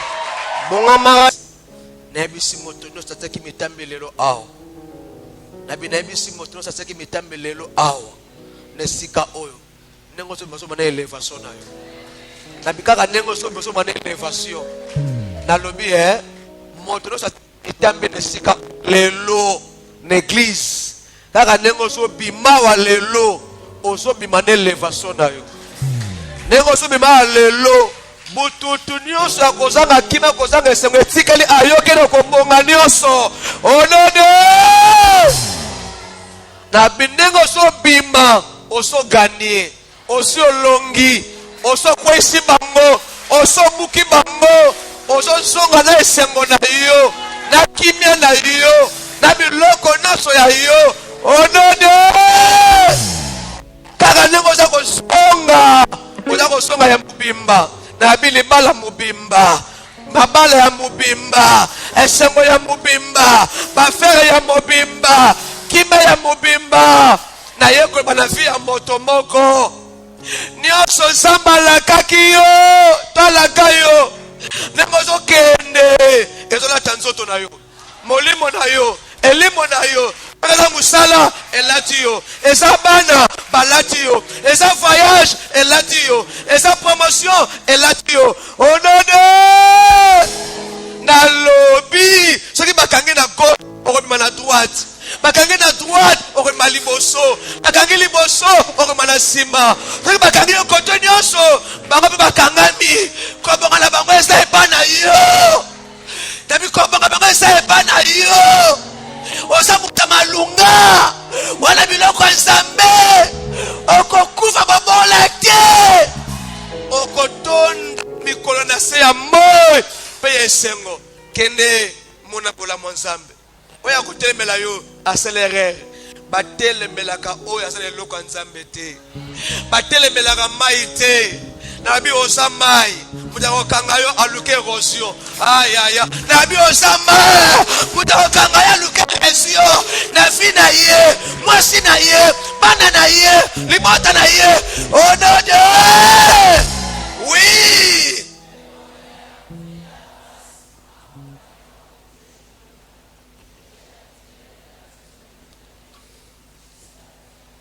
Amen. Tofandi totoni tata Nzambe. Ba serviteur nyonso moko ba principe na pesa ki biso soki moninga zi problème biso nyonso simana ye. Ndoko moka kufeleke yaya a une église bino nyonso simana ye. Ndoko moka na soki donc ndenge te sa prière donc boko sala mulongo ta 50 personnes. Ata 50 personnes boko ta badu na soki. Tobaki soki mutazu problème ana gagner d'âme intéressé fa kotango ana intercession musique fa kotango ana musique presse fa kotango ana presse logique fa kotango biso soto kumili siko nenge frère wana za kuna soki mutakete basalinga liste levé yo kedembango hein donc yo nongo ba oya kuna selanga liste siko soki na mono na liste te ba pesa liste yo zate yo za kotemela bomoko na kata basali okozala tokosani nzanga pambola biso dimanche malamu.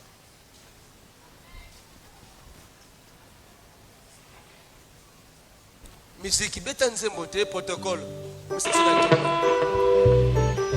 Amen. Zela. Mama, okopesa ngo na porte. Okopesa ngo na porte. Merci beaucoup pambola ngayo. Ça na porte place wana. Pesa ngo na porte. Naomi. Pesa na porte osana yaya wana leki ani baka invitation monoko te alinga ba pesa ka papier mpona ona porte pesa ye po aya jeudi amona Nzambe. Amen.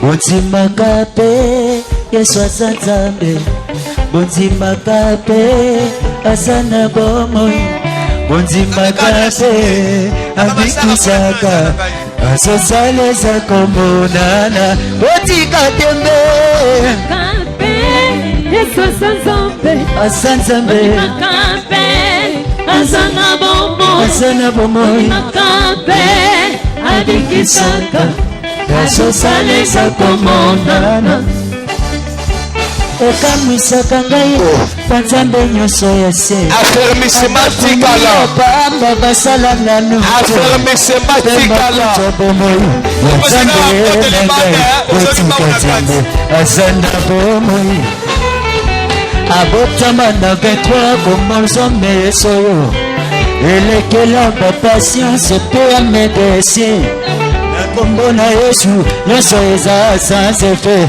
otika nzambe aza na bomoi azali nzambe ondimaka mpe Yesu aza nzambe ondimaka mpe aza na bomoi ondimaka mpe abikisaka azosala eza komondana tangela ngai oyo mabe na nzanga oyo ya ngai abikisa maladi yo mokili elembana na kombo na